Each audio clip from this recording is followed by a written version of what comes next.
श्रीवक्रतुण्डस्तोत्रम्।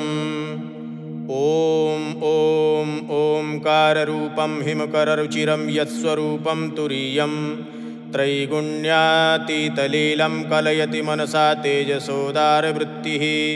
योगीन्द्राब्रह्मरन्ध्रे सहजगुणमयं श्रीहरेन्द्रं स्वसज्ञं गं गं गं गणेशं गजमुखमनिशं व्यापकं चिन्तयन्ति। वं वं वं विघ्नराजं भजति निजभुजे दक्षिणे पाणिशुण्डं। क्रों क्रों क्रों क्रोधमुद्रा दलितरिपुकुलं कल्पवृक्षस्य मूले। दं दं दं दन्तमेकं दधतमभिमुखं कामधेन्वादिसेव्यं।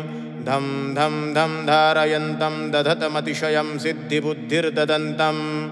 तुं तुं तुं तुङ्गरूपं गगनमुपगतं व्याप्नुवन्तं दिगन्तं। क्लीं क्लीं क्लीं कामनाथं गलितमददललोलमत्तालिमालं।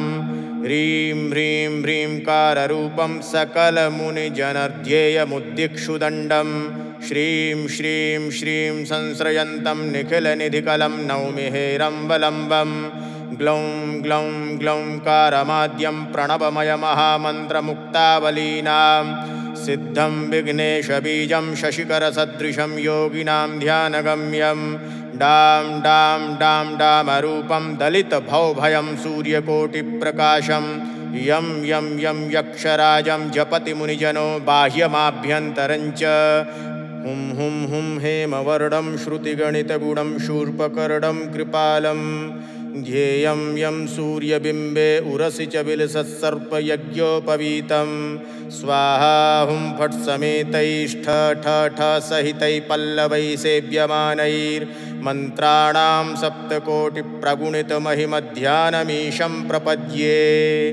पूर्वपीठं त्रिकोणं तदुपरि रुचिरं षड्दलं सूपपत्रं।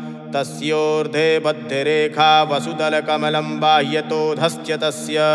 मध्ये हुङ्कारबीजं तदनु भगवतो बीजषट्कं पुरारे। रष्टौ शुक्ले शसिन्धौ बहुलगणपते विष्टरं वाष्टकञ्च। धर्माद्यष्टौ प्रसिद्धा दिशि विदिशि गणा बाह्यतो लोकपालान्। मध्ये क्षेत्राधिनाथं मुनिजनतिलकं मन्त्रमुद्रापदेशम्। एवं यो भक्तियुक्तो जपति गणपतिं पुष्पधूपाक्षताद्यैर्नैवेद्यैर्मोदकानां स्तुतिनटविलसद्गीतवादित्रनादैः। राजानस्तस्य भृत्या युवयुवतिकुलं दासवत्सर्वदास्ते।